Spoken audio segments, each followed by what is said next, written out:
Oh, yeah. Yeah. All right.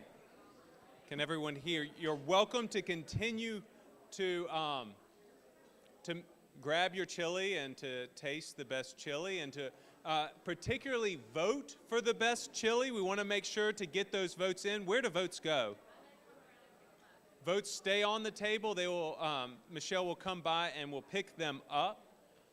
For those joining us online, we are live, so everybody watch what you say as always. Let's see. I'm doing this. This gets weird really quick. I'd like to say a few things before we begin this presentation.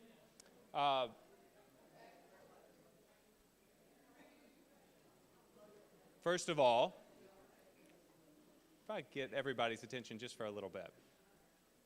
Welcome to the first of Emmanuel's Strategic Visioning Gatherings, branded the Century Project. Before we begin, I do want to thank a couple people, though indeed many hands have gone into organizing and making this event, these two events that we are doing, so much fun. And so for everyone who got their hands dirty, for everyone who provided chili, and for everyone who will clean up after this, thank you. Yet there was a particular set of people that were visioning and implementing something that aligns so deeply with this work, though they might not have realized it at the time. These two people that I think should be noted. The first off, Stephanie Hillard, who is not here but is joining us online, I believe, 10 days ago asked me if this event was going to be recorded, and I told her that I wanted to do it, but that we just don't have the capabilities that we have in the church to get it done here. And to that she said in her very kind and sweet way to get it done. And she generously donated the resources needed to get the audio visuals in and streaming of this room up to date.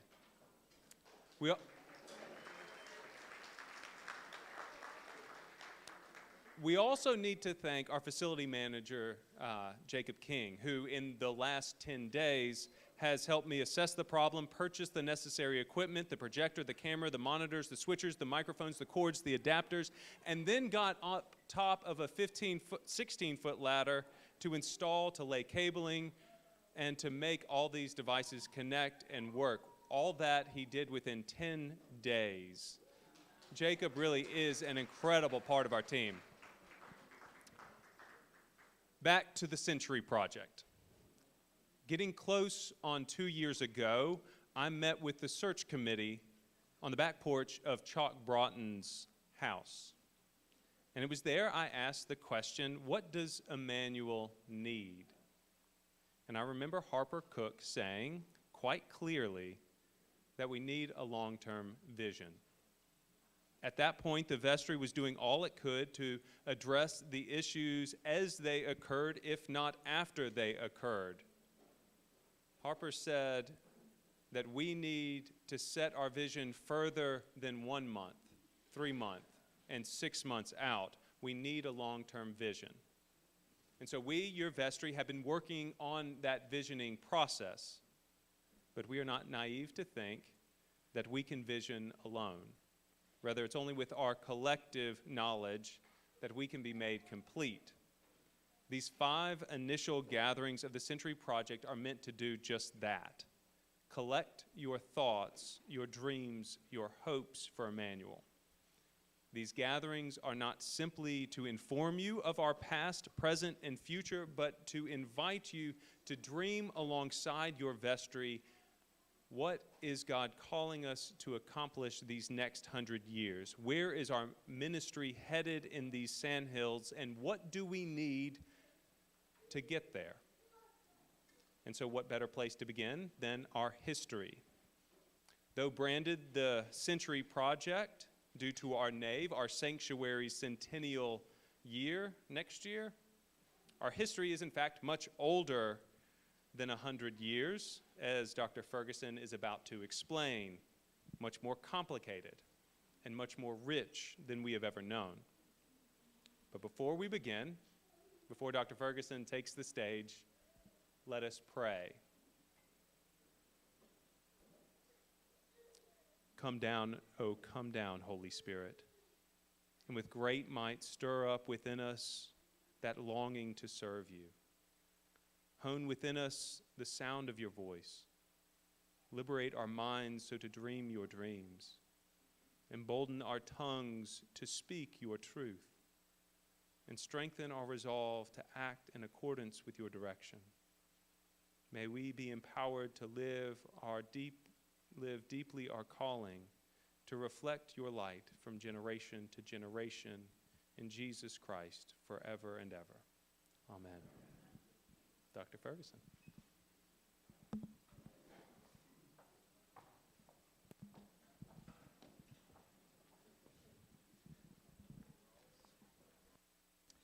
Well, good afternoon. Anyway, I hope that will be switched soon, but I know it will be. Feel free to eat your chili and do all the things that you want to do while I am up here talking about our history and giving you some, hopefully, some information that you didn't have before. When I was asked to do this, the vestry, or I don't know exactly, but Moore said, well, can you give us a timeline, our whole history? I'm like, oh my goodness, that is just overwhelming actually to try and do. I didn't want to just have a couple PowerPoint slides. Well, in 1921 we did this, in 1931 we did this, in 1941 we did that, etc.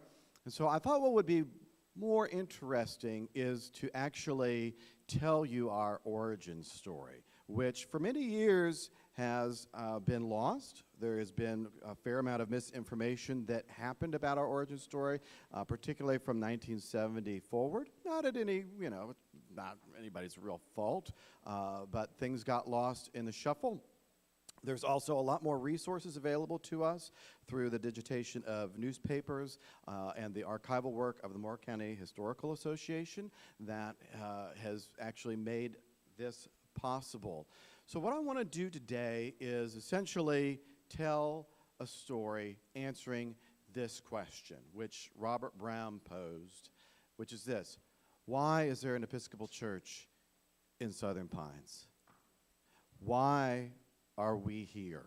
All right? And so that's what I'm going to try and do, and give you some context about all that. Oh, look at that. Oh, look, and I'm in it too. All right. And so here we go.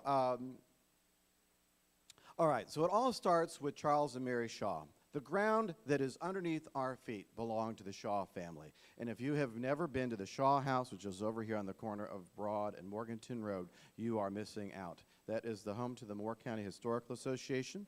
For many years after I arrived here, I thought, what is that crazy cabin all about? And I just would pass by it, and I would just pass by it. If that is you, today is the day you need to change that attitude and go there and discover what it is this history is, because you are now part of that history.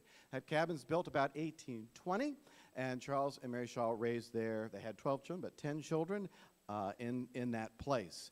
They acquire about 2,500 acres, which is the entirety, more or less, of Southern Pines. And when Charles dies, his children inherit all the property, known colloquially as Shaw's Ridge. Now, this was an interesting place because there were two major roads coming through here. We had Morganton Road. We also had the Plank Road. And it was really not until about 1874, when the railroad, the Raleigh and Augusta Railroad, reaches the Sand Hills, that things change, okay? And it sets the scene for what happened, how the town of Southern Pines came to be. Because at that time, it became very convenient to be able to sell tar, turpentine, for the shipping industry, for shipbuilding, and lumber. This was our natural resource here in the Sand Hills. So at that time, in the 1870s, the beautiful pines kind of, for lack of a better word, get raped from the landscape. And if you ever we'll look at some of these early pictures, you'll see what Southern Pines looked like. It doesn't look like this tree paradise that we have today. The Shaws didn't necessarily get particularly wealthy from this endeavor. There were other people involved as well. And so, what happens? the Great Transformation. Enter John Tyrant Patrick, our town founder. Born in Wadesboro, by 17, he had added to his family's income by traveling around the country as a retail confectioner. And I thought this was cool, presenting magic lantern shows. Anybody doing that anymore? In 1878, he was a proprietor and the editor of the P.D. Herald. He had done an apprenticeship in newspapers and in printing. He owned a general store. He was a captain in the State Guard.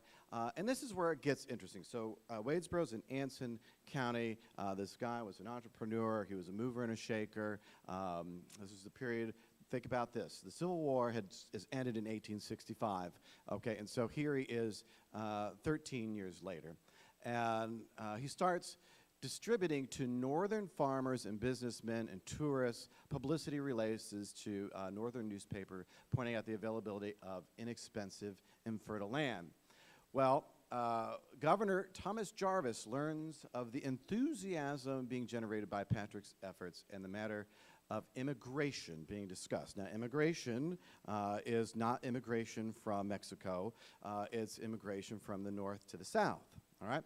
And he was able to put together about 200 families to purchase 20,000 acres that Patrick, brokered for them. So because of his success, the State Board of Agriculture, Immigration, and Statistics becomes interested, and the governor names Patrick to be North Carolina's first general immigration agent, and in July of 1883, he became head of the Department of Immigration. So here we are. We're in a time where this area is depressed. The whole state's depressed. The whole South is depressed, post-Civil War. And his job, what do they need? They need two things, people and money. Where are they going to get them?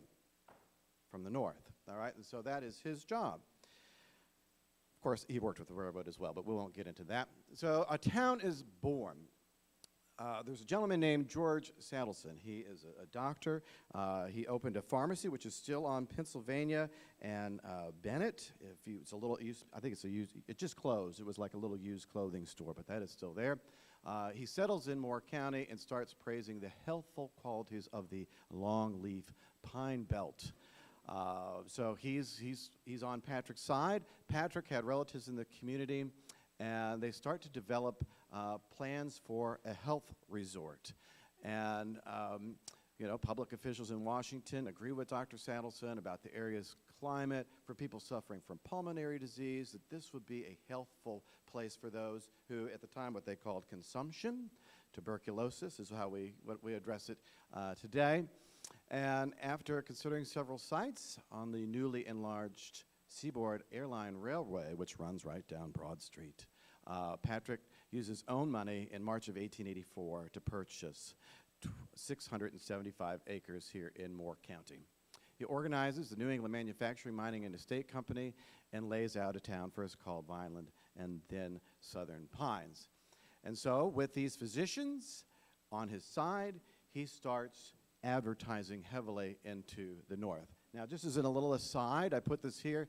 This is a lumberman shack that was here at Southern Pines at that time. And the man that you see here on the right-hand side, what did I do with that thing? All right, is Philander Pond. He's the first trustee. He becomes the first trustee of Emmanuel Episcopal Church. This is the house that they lived in 1886 while he was building his house, which is on Bennett Street. I colorized this picture to make it come to life, which I think is really quite fascinating. So here's his house that he builds in 1887, Emmanuel's first trustee. That might be him, we don't know, but you can see that house today. And so a town is born with people like Edward Stevens and others serving as real estate agents. The Southern Pines Resort Company is formed, and the Patrick House, Southern Pines' first hotel, is opened, and guests begin arriving before the end of 1884. The railroad offered special fares to those who wanted to visit the site when considering a move. So here is the Patrick Hotel, pictured in 1885. This is Broad Street near New Hampshire, essentially right across from where the depot is. All right, and here we go. I colorized it so it becomes more real for us in the 21st century. The outhouse is back here if anybody's interested. Pretty luxurious accommodations. It wasn't well received even in that time. called something of a monstrosity. And here we go, 1885. Here's East New Hampshire Avenue. Here's Patrick Hotel, and here's the depot. So there's the depot here. The railroad tracks are kind of lower here, and you can see it's this early construction of our town. So this is the site of our town. What do you think about that? Holy cow, right? Okay, here's the road. You can see the road, all right? Wow. Looks a little different. Okay, oh, there's another up-close picture. I don't know who that guy is, but I thought that was interesting. He got captured. Okay, so attracting residents. So what the point of all this preface is that this town here in the South was developed and advertised as a town for Northerners, all right? So this isn't a town that has some great Southern history like, say, Richmond, Virginia, or Charleston. No, this was a town for Yankees. And Patrick designated sub-agents in several northern states in 1886, and he was able to report at that time that 125 northern newspapers and some 30 sub-agents are busy working, all right? So they weren't paid, but they received a commission for every time they sold some real estate. A contemporary observation of the time talks about Patrick, who was no verbal firebrand by Southern standards of the 1880s, but spoke articulately and sensibly. Remember, he's from Wadesboro, appealing to the Northerners, and he appealed to them well. He was sent to state exhibitions, 10 fairs in New York, New Jersey, Pennsylvania. He often toured the North himself, often enlivening the occasion with minstrel shows that accompanied him. In 1886, a Northern Board Settlers Convention was held in Raleigh to enable newcomers to exchange views and to generate publicity to induce others to come. So, just as a little fast forward, so when James Tufts comes in 1895 to establish Pinehurst and define the land for him, who do you think he engages to show him around? But none other than our founder, John Tyrant Patrick. Patrick went on also, he was instrumental in the finding of Pine Bluff, Roseland, Peachland, Vaughan, Southmount, and of course, Little Patrick, North Carolina, which you've probably driven through. Enter the Reverend Robert Townsend Thorne. So here we go. Here's the beginning of our story here. 1882 to 1892, he's Emmanuel's founder. He is Southern Pine's first spiritual leader. He's born December 4th, raised and educated in Marlboro, New York, which is about 80 miles, small town along the Hudson, 80 miles north of New York City. After that, he moves to Brooklyn, lives there from 1846 until 1861. He's employed by the Bank of Manhattan company, which is now J.P. Morgan Chase, founded by Aaron Burr in 1799. Interesting fun facts, right? In 1853, he is one of 6 people that founds the YMCA, the Young Men's Christian Association, in Brooklyn, New York. At their first meeting, they had 300 people attend. So he's very involved in that. And because of that involvement, so here he is, he's a banker. He is a community organizer, for lack of a better word. He's a leader, an entrepreneur. But by 1861, he decides to join the United States Christian Commission at the start of the Civil War. All right, he wants to do something more than bank. And this was organized by the Philadelphia Convention of the YMCA, and he's sent to Louisville, Kentucky. And here are some images. This comes from a book that talks about the United States Christian Commission. And what they were doing is that they were providing food, they were providing supplies, they are praying with people, they are providing Bibles, they're providing health care, mending the wounds, they're with the dying on the battlefield. So this is what he does for 4 years, okay? And there he meets his, most likely, I can't find anything about when they were married, but we're working on it.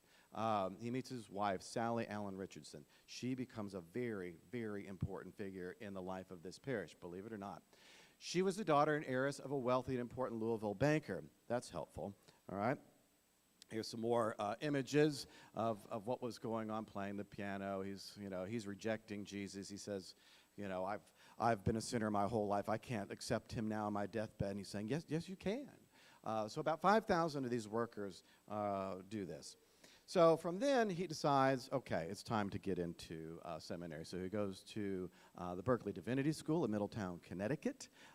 He had been listed in several articles in the New York Times as being Dutch Reformed in his association with the YMCA. So he makes his way to the Episcopal Church. He's ordained a deacon in 1868 and then ordained a priest in 1869. His first place is at Christ Church, Middletown, and he is sent to start a mission just south of the city. Just as an interesting aside, Christ Church, Middletown, is the place where the first Episcopalians were ordained by Bishop Seabury in 1785. So we are connected to that. How cool. All right. So from there, he goes to New Haven, Connecticut, which is called Trinity on the Green now. And he serves there from 1877 to 1885 at Trinity Chapel. This was on George Street. This is the chapel itself. There's a school here, and this was a home for the aged women. I contacted Trinity on the Green. They didn't keep very much on assistant ministers, unfortunately. I guess the practice that we do today still. So then, 1885, he resigns his position. And if you read between the lines, the more reading you do, the more you start to figure out, clearly, either Robert or Sally, I'm going to guess Robert, is suffering from some sort of health condition. All right, he's got a pulmonary condition, probably TB. He ends up in Clifton Springs, which is up near the Niagara Falls, okay? And he's at the sanatorium for a year and a half. He serves as chaplain there. He's resting there. He does a little work at the Village Chapel in Clifton Springs. And then from there, he ends up in 1887 coming down this way. First in Kittrell, North Carolina, where there was also a TB hotel resort, the first one in our state, first Northern Winter Resort founded in 1871. He ends up there for a brief period of time and then makes his way to Southern Pines. Now, how did he get to Southern Pines? Did he see a newspaper article? Did he see an advertisement? Did he have a former colleague in the baking industry say, oh my goodness? Did he meet John Patrick? I don't know. That we don't know. I haven't found that out yet. But anyway, whatever the case is, all those avenues were possible. And he ends up down here in November and December of 1887. And so you see that here. And then, so since December 23rd, 1887, he has resided at Southern Pines, Moore County, beginning regular services in the schoolhouse on Christmas Day and continuing them to the present time, also holding a service on the second Sunday of the month at Rockfish Creek, 5 miles away. Now, you'll notice sometimes in these little notes I have here in the Journal of Convention. So the Journal of Convention for the Diocese of North Carolina, convention was always in the Diocese of Connecticut, it was published in June. North Carolina, it was in May at this time. And that document documents the year before, so the whole year before. So for basically June of 87 to May of 88, just so you can understand what's going on. So he comes down here, and in all of our early history is tied to the Diocese of Connecticut. So not the Diocese of North Carolina initially, which is pretty remarkable. And he stays here at the Prospect House, which is located between Page and Leek on Pennsylvania Avenue. And here it is. And so you can see some of the folks here kind of hanging out. Maybe they're playing cards. I don't know what they're doing. She's playing with dolls over here. And his first mention that's published in publications from Moore County is in the 1887, December 24th edition of the Pine Knot, where we know that he has returned on Friday, and he's accompanied by Mrs. Thorne, and they're staying at the Prospect House. So was he here before that? It's a little unclear, but we know for certain that December of 1877, the seeds of Emmanuel have been planted. So the services in Sunday school begins in the schoolhouse. In January of 1888, he starts a Sabbath school. He's the superintendent of which. He is holding services, and then he is also having Sunday school at 3 o'clock in the afternoon in the schoolhouse. This is the picture of the schoolhouse here. How about one in color so we can see it a little better? All right, look at all those beautiful faces. Oh my goodness. They're all gone now, of course, but the schoolhouse you can see here in the back, all right? Here's another image of Southern Pines from that era. This is a postcard, and you can see the original depot. We saw that picture over here. Here's the depot from 1894, and then the depot from 1898 is what is in situ now. Southern Pines, 1888, 1890, gives you more of an idea. See all those little scrub oaks everywhere? Ugh. All right, so then, I won't bore you with all of this, but this is just documentation from all of the convention journals about Robert Thorne's movings and ongoings and what was going on. And what comes out of this is baptisms are happening, that he is working here seasonally from essentially October, November, until May. And then he goes back north. And this goes on for a series of years. This right here is a very interesting one. So June 1889 shows, through the kindness of friends at Middletown, Connecticut, a beautiful communion service has been received. We'll learn more about that in just a little bit. And so here we have other ongoings about what's going on. He moves into a house that Dr. Boynton constructed in February of 1888. Dr. Boynton constructed several homes in town. He digs a well. Very good well of water has been secured at the house occupied by Mr. Thorne. The depth is 49 feet. In that same column, I thought this was hilarious. Southern Pines is a great curiosity to many of the native people of this section. They can't understand what people can be doing who raise neither cotton, corn, nor hogs and are not engaged in the turpentine industry. Be calm, good people, be calm. We raise buildings here, a sure crop, and are not affected by dry weather. So he's also attending to some folks in Rockfish Creek. And here's the Thorne's house. He not only is doing spiritual things here, but he's bringing businessmen down from New York. Those businessmen are part of a group that established a stock company to build a large hotel here and a sanitarium. And here's some interesting dates, right? So as we're looking at when was our founding, how do we select that date, right? 1899 is in our sign. We celebrate a centennial there. Interesting. So the first communion, the first Episcopal communion was celebrated Easter 1889. A little bit also at that service was an Episcopal baptism, a christening. Now, there's records before that, but we know at this time that we're celebrating, we're having Episcopal services, we're using mission prayer books. We know that we've had communion, first communion 1889 from friends in Connecticut, and we're baptizing by 1889. A 1907 article by Philander Pond reports that there were 17 communicants at this first service. He also reported that baptismal bowl was used for the first time in administration of the holy rite to a child. And at this Easter service, the first money was received for the first church building. All right, so now we're really seriously in it. This is more of the same, another baptism that occurred. All right, and then other additional references to Reverend Thorne, just talking about his kind of coming and going at that time, so you can have an understanding of what was going on. By 1890, June, so here's the summertime, with church services for the president are being held at the rectory of R.T. Thorne, so there's some variation in time. But here is another interesting thing about 1889, right? So we find out later, this is documented later, in the 1894 Journal of the Convention of the Diocese of North Carolina, John Tyrant Patrick is going back to the diocese and say, hey, y'all have a lot I gave for a church. And so we have documented here that in 1889 that John Patrick gave to Robert Thorne a lot to build the first church, to build an Episcopal church here in Southern Pines. He later decides that he doesn't want to build the church there. The Thorne doesn't want to build the church there. He wants to build it somewhere else.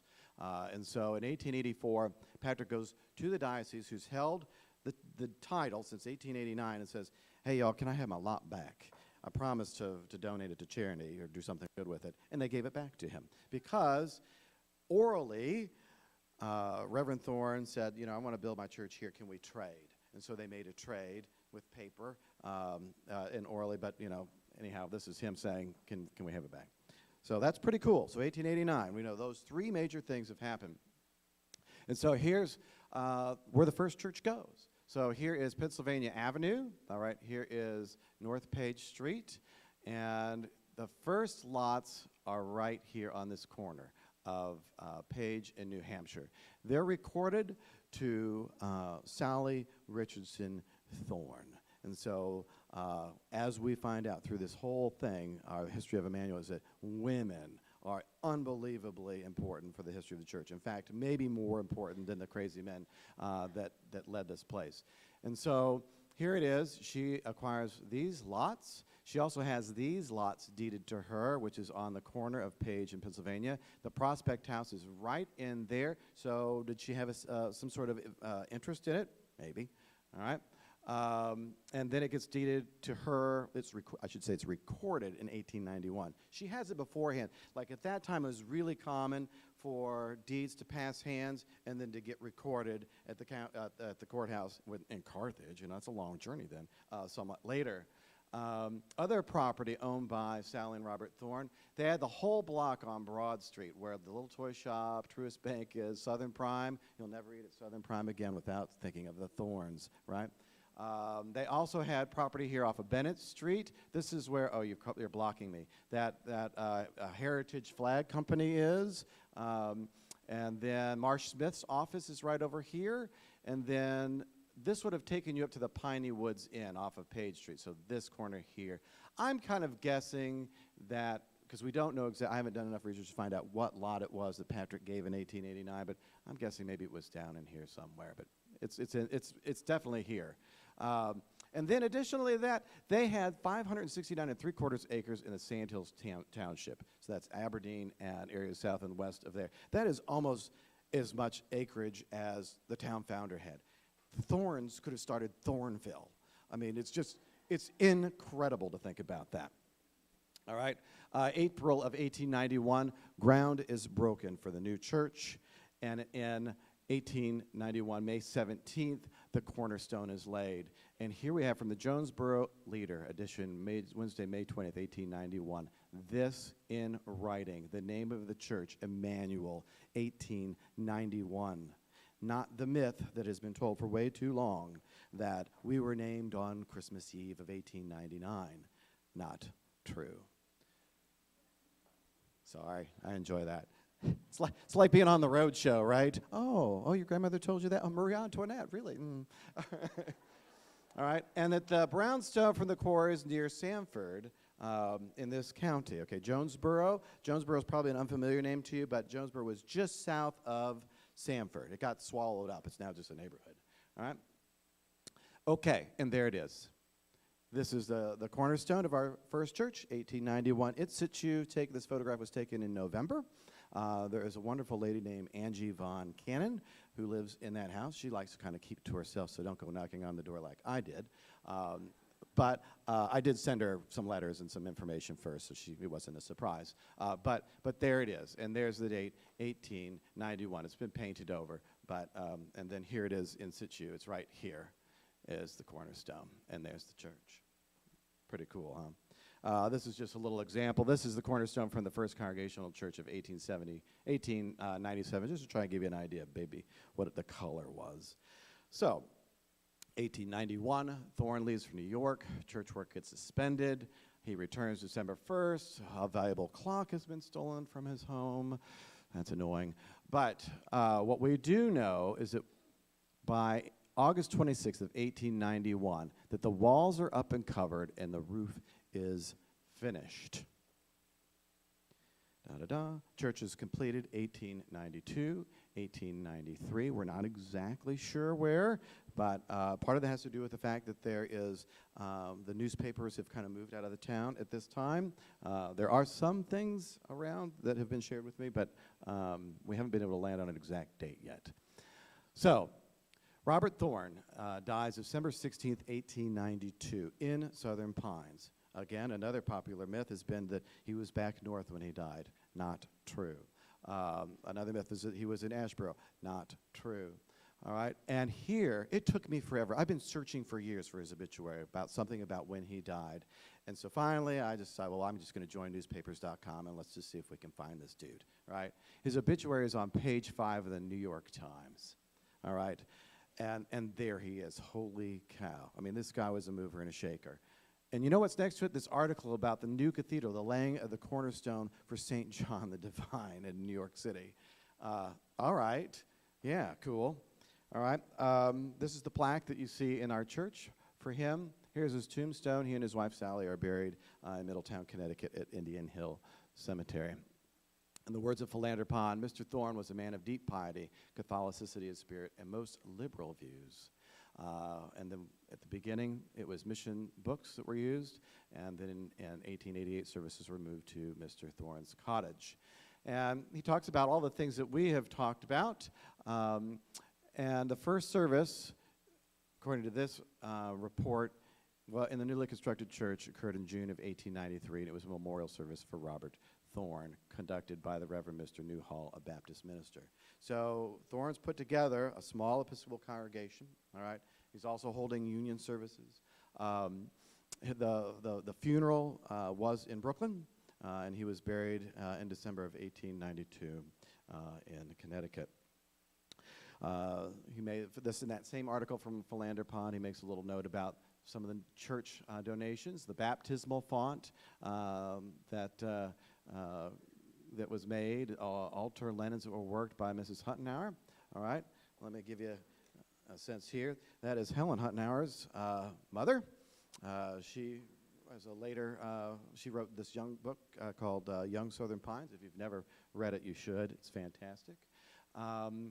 Two little girls gave a prayer book for the altar in memory of their aunt. Very, very sweet. So then, okay, now we start to correct some other dates. 1894, Emmanuel becomes a cathedral mission organized in November of 1894 to be known as a cathedral mission under the care of the Dean of the Pro-Cathedral of Good Shepherd Raleigh. So that's pretty interesting, right? And because of that, they appoint a clergyman down here. And the clergyman is the Reverend Henry Gregory. And he's received from the Diocese of South Carolina. We, as a mission, we already have to start paying our apportionments, $12 a year. All right. And in 1896, we become an official mission parish of the Diocese of North Carolina. This is just a little parochial part from that era, just showing you what's going on. About 11 families, 30 baptized members. Whole number was 32, excuse me. Baptisms, we had an infant one, 6 white ones, 1 colored. But this right here is of important interest. The industrial school teachers, 2, colored scholars, 24. So at the beginning, even in these early days, our leadership of the parish was interested in doing what they could to promote those who were less fortunate. In this case, he organized an industrial school in his home to teach what we would call African Americans, but black people, skills, trades, all of that sort of thing. More of the same. You could just see where our money was going, right? Domestic missions, foreign missions, Indian missions. We call that Native Americans now. Jewish missions, widows and orphans, Armenian orphans, hospital in Arizona. So outreach is from the very beginning, much about what we do. And then 1898, this just goes to show you that what's going on is what is happening here is that they're trying to get all of the property vested into the Diocese of North Carolina. And here that school for blacks is held by Miss E.H. Wheeler. And then let me show you where it happened. I'll pass through all of these things. It's more of the same. Yes. Okay. So here we go. So the deed's been received, 1898. And here we know that the church sat about 100 people. And we know here about some of the improvements to the church. we hear right here, services and offerings at Pinehurst are not included above, because what was going on at this time is that not only was a clergyman ministering here in Southern Pines, but he was also making treks back and forth to Pinehurst. First church building consecrated May 14th, 1900 by Bishop Joseph Blount, Cheshire. There's the document. It's right there in the window. And so you can see that, that here we are, the church is officially consecrated as an Episcopal church, although it was always an Episcopal church. And there it is. Doesn't it look pretty? And here we are about that time. This was taken in the early 1900s. This is probably my favorite photo of Southern Pines. And so let me show you. This here is Page. Yeah, sorry, I'm a little shaky, right? This here is Raven Pottery. Today is Raven Pottery on Pennsylvania Avenue. This is Pennsylvania Avenue running here. So you could go in there and buy some pottery and check it out. This was originally a livery, the Edgerton Brothers livery. And let's see, Marsh's office would be up here somewhere if Marsh Smith was here.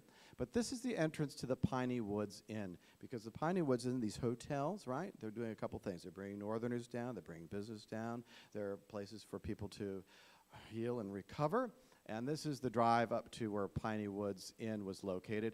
Calvary Church is here now, just to give you an idea about what's going on. But what is of interest is there is Emmanuel Episcopal Church, and there's the Prospect House.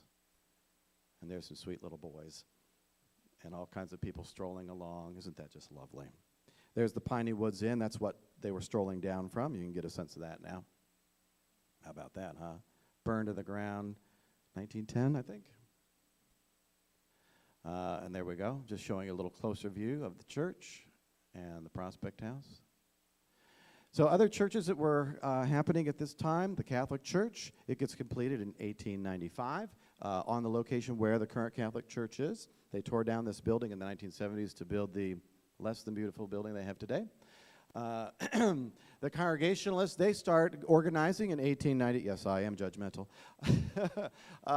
They start organizing in 1895. And their cornerstone is laid in 1897. So the Congregationalists in the afternoon, the Episcopalians get them that have services in the morning in our building. Then the Congregationalists are using it in the afternoon, and so are the Baptists. This building was dedicated in 1898. It burns to the ground in the 20s, and they build the facade, or the building that they have now, that beautiful edifice that they have now. First Baptist Church.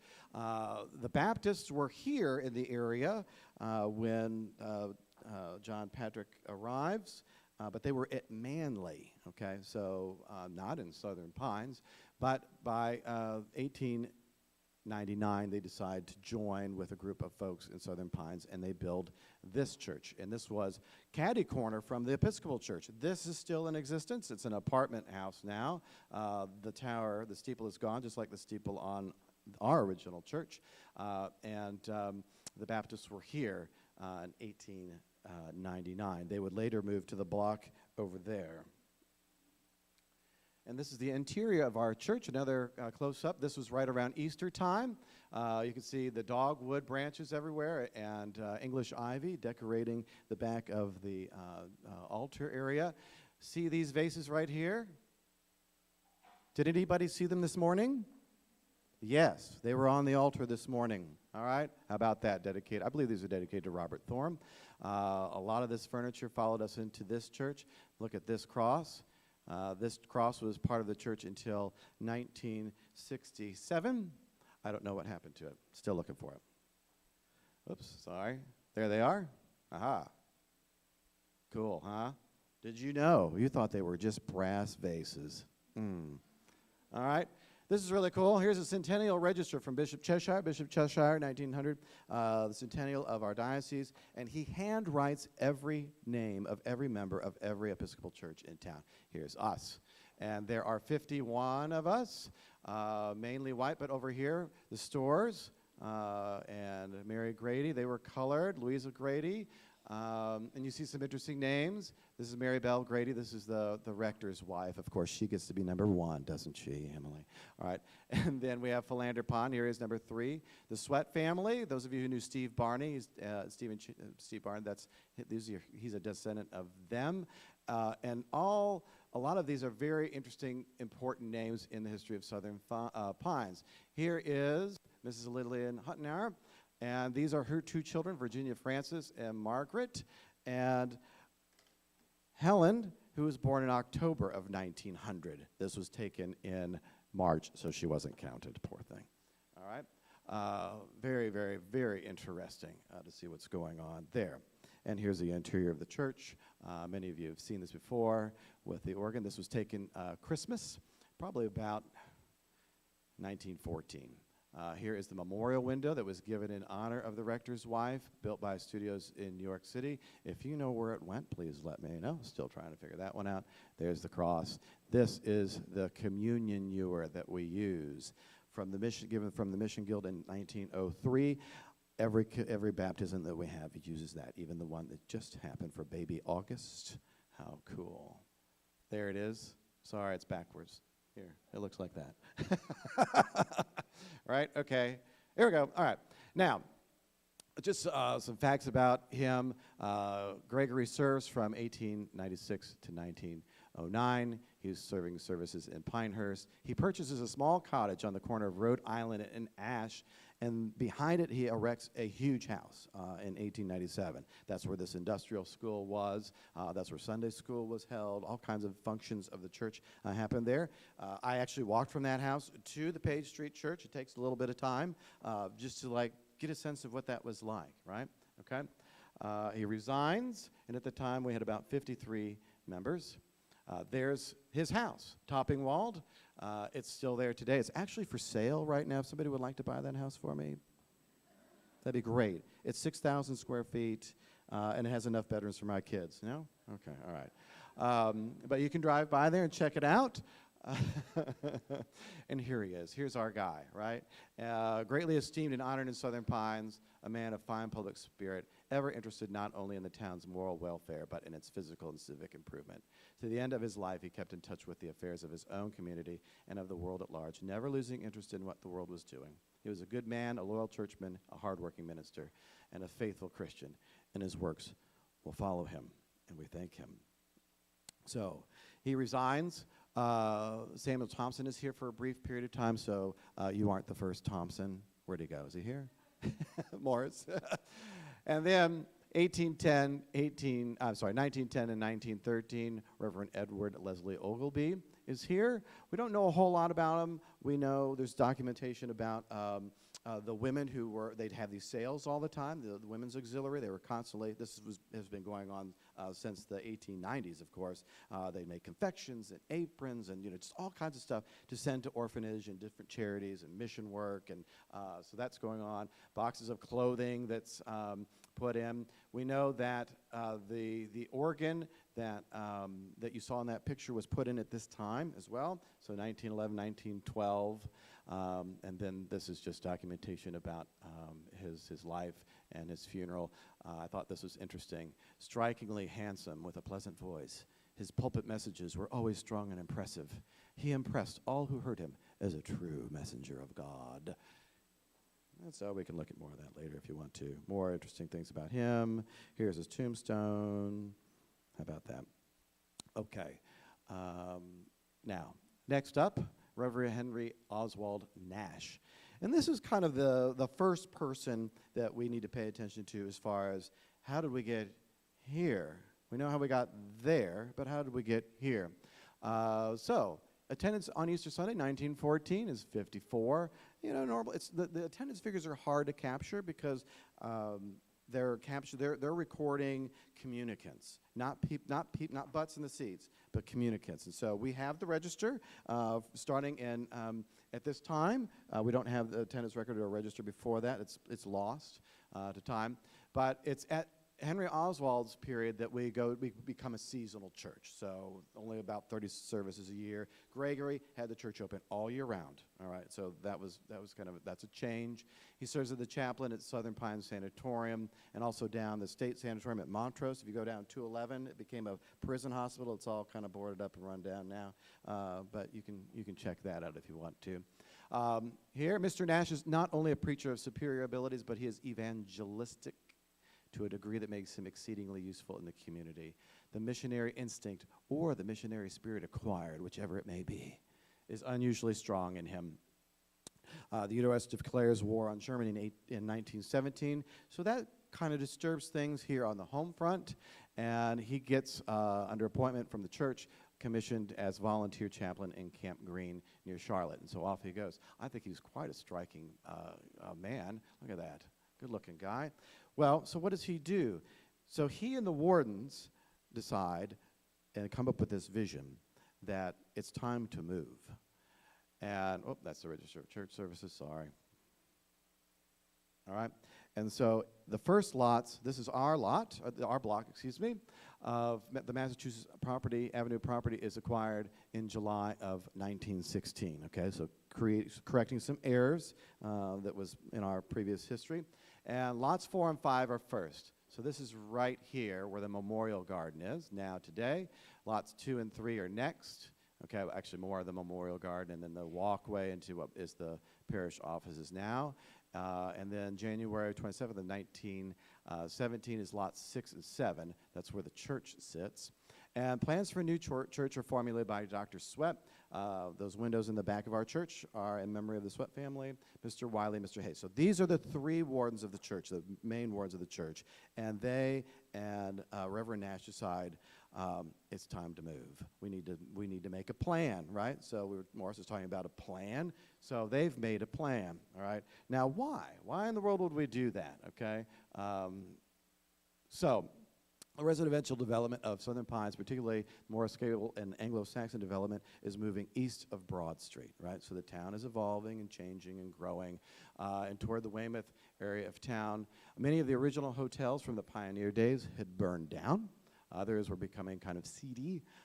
Pinehurst had stolen away the hospitality interest in some parts. And the centers of cultural life had shifted to the Highland Pines Inn and the Hollywood.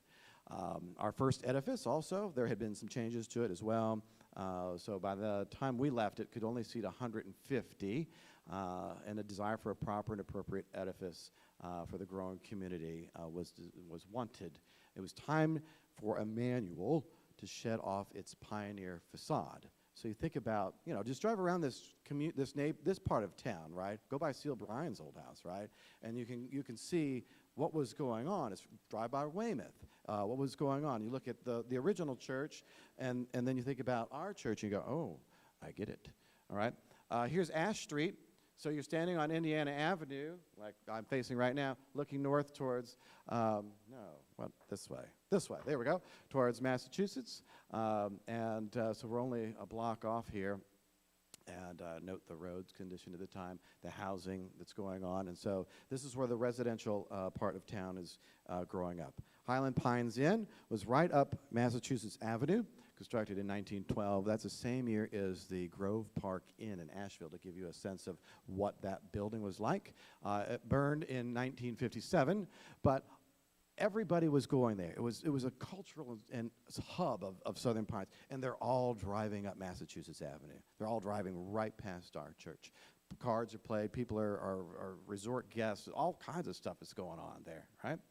Here's the other one in town, the Hollywood, okay? Anybody know who owned the Hollywood? The Pottles, right back there, okay? So we could trace ourselves way back. She's still hanging on. All right. Built in 1913, it was closed April 1966, and they tore it down. The Pottles developed those townhomes and apartments that are there today. But okay, well, where are these places?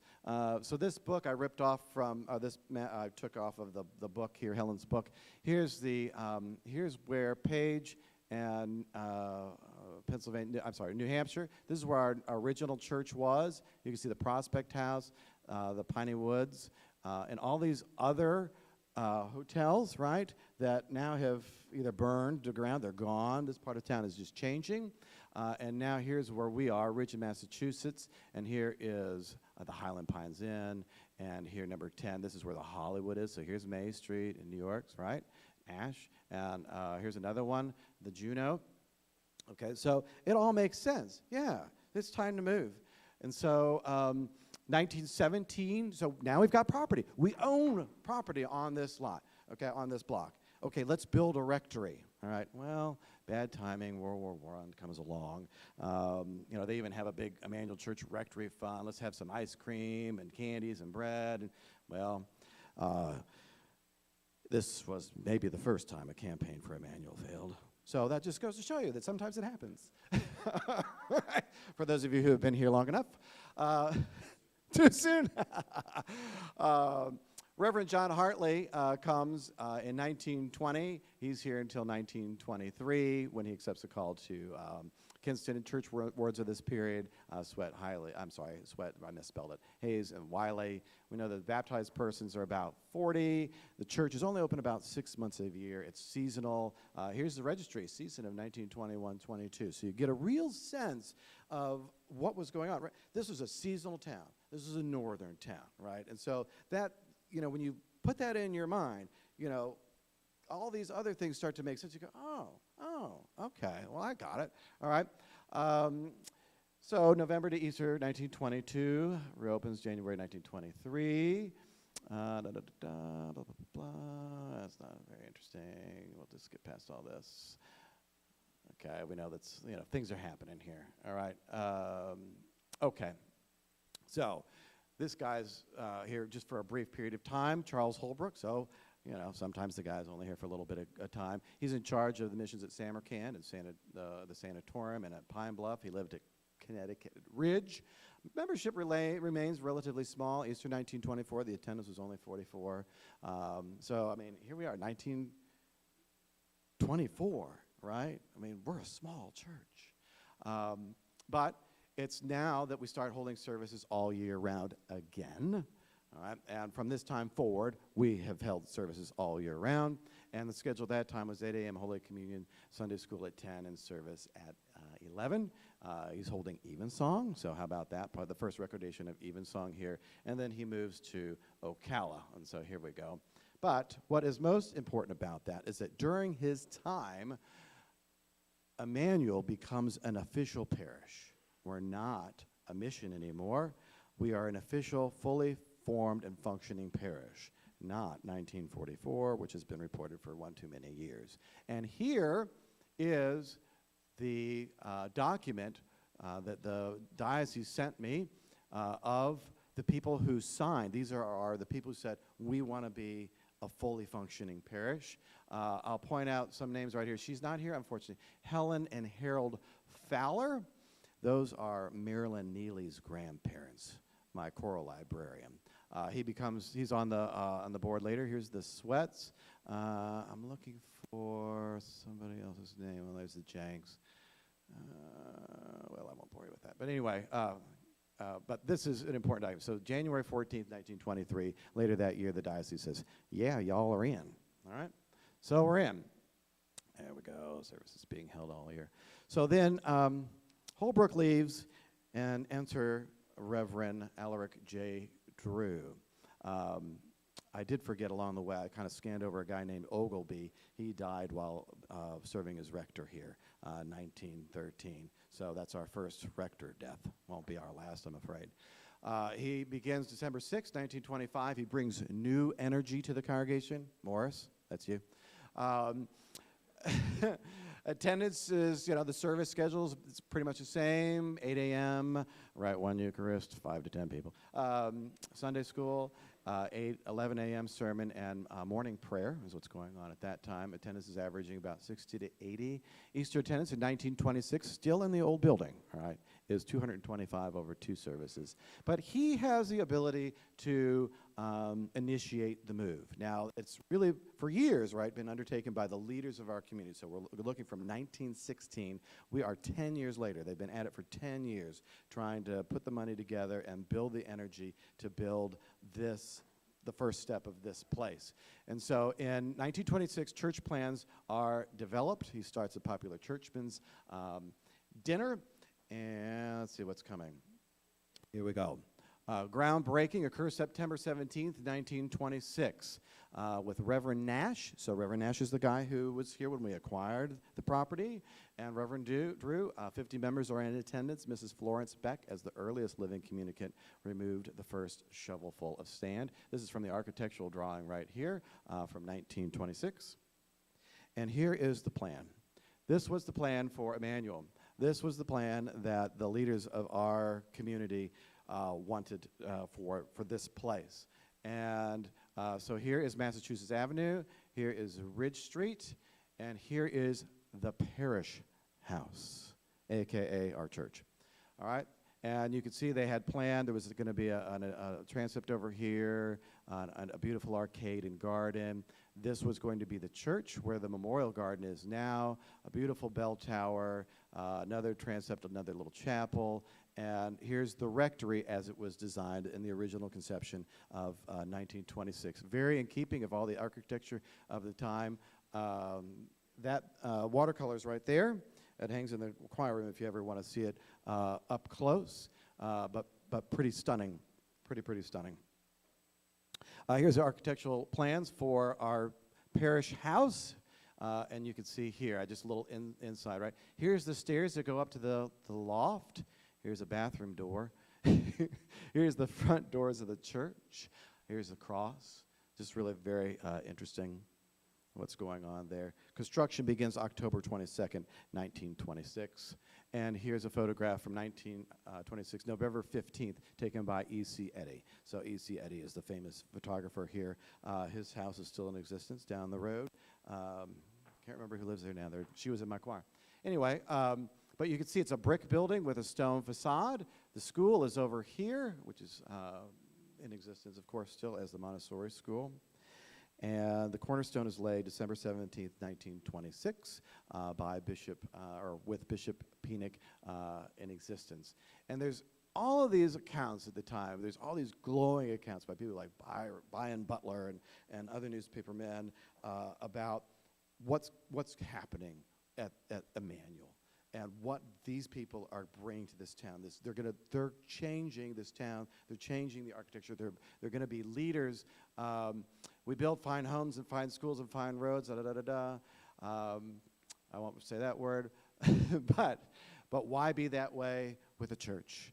Give, help these people out. They knew that they needed community work and help to realize it. See, we all realize these folks must have financial help. They cannot carry the load alone. So even if you're a hard-boiled Puritan, help out the Episcopalians, man. They're going to build an awesome house for us, right? Parish house contract was let out for $24,997. So Bishop Penick at that event says the following: the parish house is the workshop and social center of church life, and expressed the hope that the community would use it.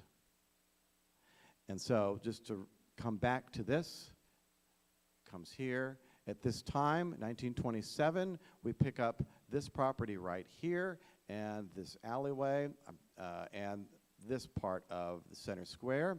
If you've never seen the plat map of Southern Pines, this was the way it was designed. Each had alleyway and a center square. This property we bought from E.C. Eddy and his wife. So this is where the parish house, the rectory, sits now. This is where my office is. My office is actually Father Brown's bedroom. So that's pretty interesting and weird. But by January of 1929, we have bought, there's 20 feet of lot 8 that we needed because of this. This is where the transept is. Now that was a small kitchen and what am I trying to say? Sacristy, excuse me. And then in 1929, this part, this alleyway was bought, and then this part of the block was bought, and this was bought here for parking. And so that's pretty interesting. All right, this road, this is still in existence. This is where you still cut. This is where you come into, Gator Drive. This alleyway is still in existence. All right, so this is the 5th grade classroom that's sitting here, and then there's a house here that became the part of the Chandler building when they developed all of that. Just to give you a sense of what's going on. The Value of Ideals. This was the first sermon preached March 20th, 1927. And it's actually really interesting to read, but I thought this was interesting. Some will call us visionaries. We were told that we could not build this parish house by the pessimistic, but we are worshiping here today. We dream our dreams. We impress our thoughts as best as we can. And if we are doing our best, cherishing in our hearts the desire to do something for God, and yet seem to fail, God will say to us, as he said today of David, because it was in thine heart to do this thing, thou didst well. If it fills you, obsess you, it will become contagious. Others will feel your enthusiasm. And when you have past tense, the work will go on. And the nation and race will be better because you cherished great ideals in your heart. So the rest of the 20s, basically we start to pick up a little more as far as attendance is concerned. But here's what happens. To get here, we mortgaged ourselves out the wazoo. We mortgaged all the lots that we owned. We took out mortgages for the construction of the building. 1929, our operating budget is about $4,000. We owed 5 times that much to the bank. And so, of course, as I've seen here, when you're that much in debt, it creates some grumbling and dissatisfaction. And that's what happened.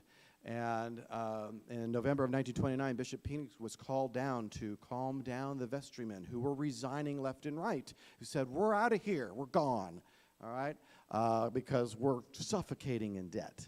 And the vestry votes unanimously that Mr. Drew's work was not bringing the desired results. Watch out, Morris. They bite. All right, but an example, right? So we've got a mortgage deed, and used for collateral is 259 folding chairs, kneelers, and book racks. Oh my, that's sad. All right. Oh well. So, it took its toll on Alaric J. Drew, and he dies in March of 1930. He gets sick, and a week later he's gone. He's buried in the cemetery here in town, and his children and wife go back north. So, the new era. And what I'll do is basically talk about Craig Hill Brown's work, and then I'm stopping at that point, all right? I wanted to tell our origin story, not give you a long list of things. But the new rector arrives in 1930. So church membership about that time is about 150. So now we start to have those records available to us. And it's in 1931. So we have the Depression at hand. Rector has died. We are in serious, serious debt. Now we need to make some decisions. And they had to make some hard ones. And so it was decided that one of Craig Hills Brown, he was a missionary in China before coming here. This was his first parish, and actually only parish, as it turns out later. And they decide that we're going to replace the chairs with pews, and $50 a pop, and you can have a pew to your name. If you look at the end of your pew, you will find a brass memorial plaque in there. That's who gave your pew. So 30 pews were built by the Albemarle Mantle Company. Bishop chairs and former church chairs were given to St. Thomas Sanford. Our parish was connected to the people at St. Thomas at that time. And the Ladies Guild, throughout all of this, is busy working, all right? They're busy raising money, as they have been the entire time. And their function at this time was to raise money to pay rent on a rectory for Father Brown. His work is very well received, and he was instrumental in forming an outreach auxiliary and promoting Sunday school. And throughout all the notes, there's lots of yearnings for good music and a pipe organ, but it was just not going to happen. So guess what? They decided they put some electric fixtures in the church. So in 1932, those black chandeliers that you see hanging from the ceiling are installed. It's paid by the Young People's League of 1978. What I want to say at this moment, just as you see some of these things, is that as you look at our broad history, everything that we've done as a congregation has been hard fought. Nobody has come along and said, you know, here's $2 million, have at it. It's been a hard road, and but a beautiful one. So, not long into his tenure here, St. Mary's Raleigh tries to call him away as chaplain. He decides he's going to stay, that there's work to be done here. But just to give you a sense, of the budget, 40% of the annual budget is dedicated to debt servicing. Can you imagine? Sandals Furniture Company, West End, provided lumber for the construction of some choir stalls. They were a gift from Fred Von Cannon. Whoa, did you hear the Von Cannon name earlier? Angie Von Cannon, who lives in our original church. I'm not sure if this is his grandfather or her father. I'm not sure which. But how cool is that? Brings it all around. 1936, the chancel platform is constructed, and plans for a rectory are developed with Mr. Ford, an architect in Atlanta. Here's a little fun map. Here's the Hollywood. Here's our church, school, Weymouth Heights, Highland Pines Inn. At that time, this is 1933.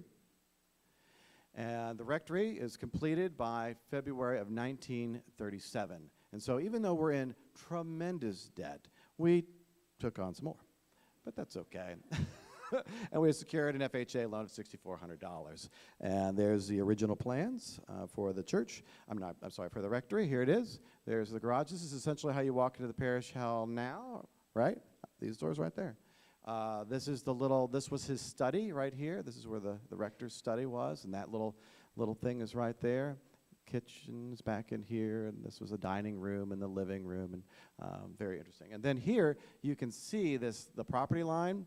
The original town property line ran right here, and so there were complaints when we moved here that we're moving too far away. We're moving on the edge of town. Well, we were. All right, and this is our church, 1940. All right, and so you can see the choir stalls there. You can see the Mason and Hamlin reed organ. There's the original cross. There's the candlesticks that we're out today. This has all been replaced. These are light fixtures, and the church, in many ways, looks very much the same. You can see the ventilators here. They're open at the time to let, there's no air conditioning, right? But this choir screen, this gold screen went up 1939, okay? There were windows here that they bricked over and made some additional changes. But see this altar rail, that was from the original church as well. There's that ewer, 1903, for baptism. Here's the outside, 1940. 1937, there's an initial donation to start a parish house and a church school building fund, okay? So then they decided, okay, well, we built a parish hall. Now we need to build another parish hall. And so that's what happened. And they kind of immediately decide, okay, we're going to move towards that. And by 1941, they adopt a 5-year plan, not only to retire debt, but to consecrate the church and build a new parish house by 1946. So this is their 5-year plan. Things actually go better than their 5-year plan. And in June of 1941, they decide, you know what, we need to build this parish house. Supplies are given, drawings are made up, and the concrete blocks have been given, and so they start construction on the parish house. Now, the parish house is, if you're in the sacristy today, that's the parish house that was built. So they extended from the back of the church forward. The dungeon, the EDS dungeon classrooms, that's the parish house that they built.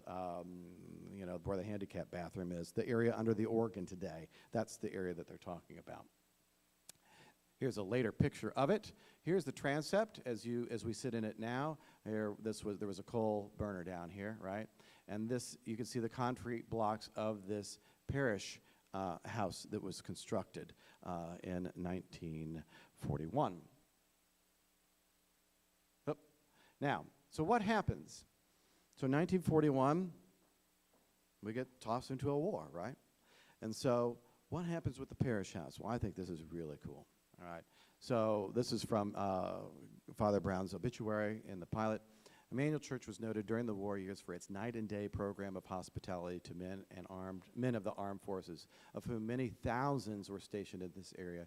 This program was set up under the guidance of Dr. Brown, who at the time also was Episcopal chaplain at the huge Camp McCall military installation south of Pine Bluff. At the Emmanuel Church Parish House, food, beds, bedding were available constantly, along with recreational materials, personal hospitality services, give my church members and others. So when you're down in the dungeon in those classrooms, think about what was going on. When you're in the sacristy, when you're under the organ, think about what was going on during that very important time.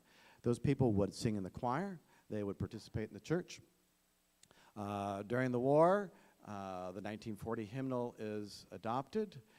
There's some struggle about blacks sitting in the church. Father Craighill was pretty progressive, but the vestry was not. And by November 23rd, 1944, they are able to pay off the building debt. So it took 18 years, and there is the document showing the consecration by Bishop Penick in 1944 of our current church space. 1945, the rectory debt is paid off, and other various things that are important as we come up to 1950, where I'm going to stop. In 1946, the first kindergarten is established in those lower classrooms of what is the dungeon. You know, it was divided up a little differently then, with Mrs. McDonald and Mrs. McConnell. So from that point forward, the church was always very educated in education, or interested in education, but now it's making it on this campus. First is a kindergarten and preschool, and later that develops into the Episcopal Day School. 1947, money is given for the first pipe organ of our church, and then it was installed in 1948 with the addition where the Chapel of the Resurrection is. So if you sit in that side chapel, that room was added for the organ, as was the guild room, which is across the hall. Men's club is established. May of 1949, Father Brown tenders his resignation effective August 1st to become Dean of the School of Theology at the University of the South. So it's not like he went, you know, to Ocala, you know. What I thought was interesting here as I wrap up is this. This was from his last sermon preached here in 1948, and he says this: why does the church exist? For what purpose? We need now and then to ask such fundamental questions, for it is all too easy to take the church for granted and miss its meaning and values. It's up here. All sorts of answers are given to those questions, some sensible, many foolish, some good, many bad, some partly true, many quite wrong. The one sensible, good, and true answer, the one Christian answer is this: the church is God's means of making known to us who we are and who God is. His means of searching us out and giving us that quality of real health of the Spirit called eternal life. The church is, as St. Paul says, the body of Christ, the living, acting, bodily presence of Jesus Christ in the world today. When you look honestly at yourself, at others, at the whole body of Christians, that statement sounds strange and even absurd. For it is plain, isn't it, that the perfection of person and character we see in Jesus is a far cry from the small, mean, and evil character of individuals and of the church as a whole. Yet it is still true, the church is his body, maimed and soiled though it is, in the world to do now what Jesus did in the days of his flesh. So a couple quick slides. So from that point forward, and I don't need to get into it, our mission has been always education. It's always been outreach, right? Beautiful worship. And here we are in the 1950s doing the same thing. Here's a lovely little boys' choir. 1959, as far as capital improvements are concerned, the new children's education building is dedicated. Here are the plans. Here's that fire. So here's the transept. We add this piece of it, this entryway, and this arcade. We add the education building, all in 1959. Here it is behind them, all right, at the dedication by the bishop. And this building was, it was called a children's building, and the scale is like that too if you walk through it. It was intentionally made that way. And so for children, for Sunday school, but in particular, the real reason was to establish the Episcopal Day School. And much of our history from here forward is all about the Episcopal Day School and education. Here's part of those elevations. You can see it here. That's just kind of fun just to look at. The bell coat is added in 1963. That's the bell and just the little part that holds the bell, all right? That was a memorial gift. Here's a manual in the 1960s. So this little guy is still here. This was the rare DOS that was installed. and in the 50s. And you could see the shield over on the side wall. Here's the original cross still, and some of the candelabra still exist. These chairs are here. We have those chairs still. Parish offices are completed in 1965, and this is so fun. Church redecorated in 1967, and here is the Hillard wedding. There's Stephanie. She's not here. Sorry, Stephanie. You can see the original organ over here to the side. They've changed the pews that were the choir stalls. They're actually over there now. And this was over here. There was this little sacristy. Okay. But 1967 is when we adopted the trefoil cross, and this reredos was put in. That was 1967. Then major changes to the campus outside of EDS would be Wicks organ in 1982. It was just first these additions, and the balcony extension happened in the 1987 campaign. And 1987 was our last major building campaign outside of the new organ we have now. And it's when the church built its third parish house, which we are sitting in right now.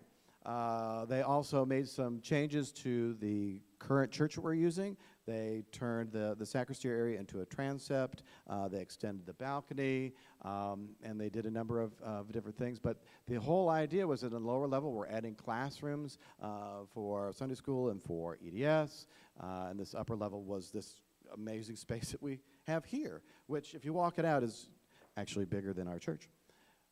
And so then the last major addition happened in 2014-15, which is when we blew out the back wall here and added the new choir loft and organ. But if there's something to be said about all of this, and here we are, this is the last slide, right? And so here we are. This is Google Earth. This is right now, all right? So here we are on this block. And by early 2000s, we have acquired every piece of property on this block. And we have done that to do a whole bunch of things, right? To do outreach, to educate the children, to have beautiful worship. And here we are. This is a gift from people who have been working since 1887. Emmanuel Episcopal Church was the first church in Southern Pines. The first church in Southern Pines. No question, no doubt. We should own that. Here's the Baptist church over here. They've got a lot of parking, don't they? All right. This is where they're when they moved in 1932, they built here. The Presbyterians came much later. The Presbyterians were down in Aberdeen. They've got a lot of parking here too, but no trees. I don't know, pretty ugly. So then the question becomes, what do we do? Well, I don't have that answer for you. That's not for me to answer. But what I want to say is that we got here because of the really hard work of the people who came before us, the really hard work of people in this room, the gifts that people gave, their time, their money. It's unbelievable. And so when you walk around this campus, knowing this history a little deeper, I want you to see our buildings and see them as a gift, not as a burden. And as we dream and we imagine what's going to happen next, see what the Holy Spirit says to you. Yeah, we've had some rough times. We've had a lot of controversy and all that sort of stuff. But what I wanted to do was present to you our origin, because it's something that we should be proud of.